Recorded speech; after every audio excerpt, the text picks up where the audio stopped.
Hello my nerdlings, I'm Son of Muse Nerd here. Welcome to my channel where I discuss my nerdy hyperfixations such as video games, anime, cartoons, comic books, and all the other good nerdy stuff. For this video, I want to talk about the weird backlash that the newest episode of Hell of a Boss has received. After watching Just a Robot's recent video, I have seen more videos popping up in my feed from people saying that the new episode of Hell of a Boss, being the first episode of season 2, is ruining the entire show. I've also seen on Twitter people sharing a specific video that's about the same thing, and I've also read some comments, posts, and tweets from people who have said the same opinion that this episode is absolutely terrible as it ruined Hell of a Boss as a series, it broke/retconned the Stolas ship, it ruined Stella as a character, and the most common complaint that it ruined Stolas as a character. Firstly, I want to address the whole this episode ruined Stella as a character, and yeah, when this episode first came out, I have seen a lot of people defending Stella, saying the same thing, that her being this horrible as a person was out of nowhere, it was too random, and it made no sense for her character. I'm sorry, are we talking about the same Stella that cared more that her husband cheated on her with an imp, showing her classism and status is important to her? Are we talking about the same Stella that hired a hitman to kill her husband at his job of hosting the Harvest Moon Festival? That's Stella. Because I'm pretty sure her talking shit to her family, I guess that's her family, about how he sucks in bed is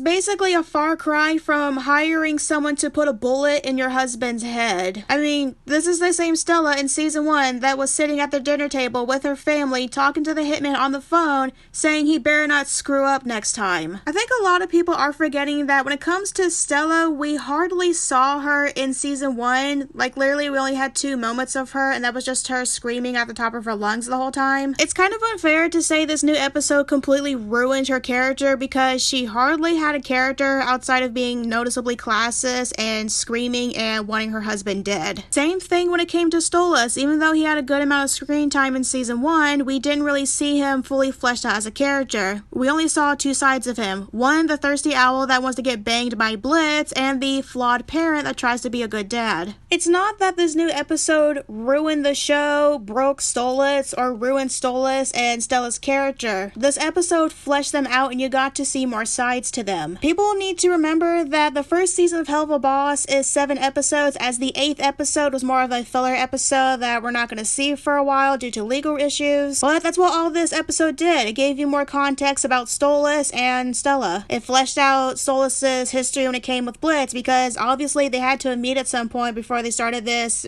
bang me once a month and you can borrow my book arrangement. It even fleshed out Stolas' history with Stella, showing that they were in an arranged marriage, and ever since Stella was a little owlet, she was always a psychopath. What this episode did was just give us more context about characters that weren't all that well fleshed out in season 1. Which is understandable when looking at how short season 1 is. If you actually go back and watch the season 1 episodes after watching the first episode of season 2, you would see that all this episode did was give us more context on how Stolas viewed his relationship with Blitz, while the first season did the same thing but in reverse. With how Stolas was presented in season 1, that was entirely Blitz's perspective of him, and how he saw Stolas in their little arrangement. A thirsty owl that only wanted sex and nothing more out of him. Blitz has a negative perspective of Stolas, which is what we, the audience, witness. This negative perspective of Stolas is backed up by the hallucination Blitz had in episode 6 of season 1 and the accusation Blitz made after dropping Stolas off at home after the fiasco that happened at Ozzy's towards the end of episode 7. Speaking of episode 7, where were all these complaints of Stolas' character getting ruined when he started showing romantic interest in Blitz and being all giddy and excited to go on a real date with Blitz? Episode 7 showed us another side to Stolas other than the fuckboy that was thirsty for Blitz, showing that he had romantic feelings for Blitz, genuinely wanted to go on a date with him, while season 2 episode 1 showed us that he's had these romantic feelings all along. I've also seen complaints commonly about how Stolas was out of character when it came to people that do look back at season 1, like the balcony scene of the whole "sounds like a fucking divorce" line, where Stolas was all triumphant in that moment, but going by sequence of events when it comes to the canon, the next sequence, Stolas was submissive to Stella's anger when she was confronting him about cheating on her with an imp. That's not being out of character. start. It was explained that Stolas was having an adrenaline high up on the balcony, so of course when it wore off, he went back to his usual routine. Which aligns with the added context that Stella was always a bitch and Stolas always had to put up with her abuse and anger. With all these complaints about how this added context from season 2 episode 1 destroyed the characters and the story of Helluva Boss, it looks like a common issue in all fandom, and that's people failing to separate headcanon from the actual canon. When it comes to a show that's as short and not fully detailed with the world that the show takes place in and how depth the characters are for the first season alone, I don't blame fans for either obsessively digging through live streams to get the missing information that they're looking for or coming up with their own headcanons to fill in the missing pieces. There are different definitions to the term headcanon, but they all basically boil down to being fan fiction. Just imaginary non-canon ideas related to a piece of fiction. Headcanons can include ship pairings, idealistic versions of a canon character that may be inaccurate but preferred over the canon version, story details, and a whole other things. If it's a fan-made idea that is not all remotely canon, then it's a headcanon. Now, I have nothing against headcanons or having an idealistic version of your favorite character, as that's a part of fandom, and I have my own that I like to indulge in. For instance, I love the headcanon fans came up with for Infinite, aka Zero the Jackal in Sonic Forces, that this Jackal and the custom character used to be very close friends before becoming possessed by the Phantom Ruby. Like, instead of joining Eggman willingly after having a tantrum when Shadow defeated him, Zero is captured and underwent experimentation against his will. That would have made the story a lot more interesting, giving Zero a more interesting backstory to his villain origin, and it gives the custom character more at stake joining the Resistance as they try to save their friend. When it comes to having idealistic versions of my favorite characters, like for Shadow the Hedgehog and Scarecrow, that's from pre-existing source material. Helluva Boss fans don't have that, as the episodes that are being released are the only source material to base on who these characters are. Sure, there's scrapped content and ideas, but those aren't canon. The show's story is unfolding as new episodes are coming out, giving us story progression. Through story progression, we are learning more about the characters, their history, their backstory, and more sides to who they are, so it doesn't make sense to use headcanons to proclaim that the characters are not being done right because for some reason, just because you feel this strongly about a headcanon, you believe you know more about the character than the person that created them. When really analyzing the expressed disdain people have for the circus episode, it seems like a lot of those people in the fandom have been either too indulgent in their favorite headcanons and forgotten that the story is far from finished, so new episodes will progress the story, flesh out the characters, making you change your initial interpretation about them, and debunk whatever headcanons that they think makes the most sense. And sadly, that does result in people being salty when their headcanons isn't the actual canon. It's really not a big deal when a headcanon is debunked by an ongoing original source material, especially when the story is still continuing. I love my headcanon that Barbie Wire is in rehab because her greedy dad gave her the child star treatment, putting her on a pedestal, overworking her, and putting so much stress on her to the point where she turned to drugs as a means of coping. If Barbie does make an appearance in the show and that does completely tear apart my headcanon, oh well, that's life in a fandom, it's not a big deal. Am I saying you have to 100% agree with the canon works? No, if you want to see Stolas as a gay nymphomaniac that can't keep his pants on, go right ahead. If you want to see Octavia as an accomplice when it comes to Stella's abuse of Stolas and that Octavia also abuses her father, or that she's a completely useless character for not helping her dad get out of an abusive marriage, knock yourself out. Just keep in mind that your headcanon that seems to make sense to you, just recognize it as only fan fiction and not a how-to of how the canon is supposed to go. While you're at it, don't get mad when a creator does what they want with the story they're trying to tell with the characters that they created to tell the story with. At the end of the day, your headcanon does nothing to prove you know the story and the characters as strongly as you feel that you do.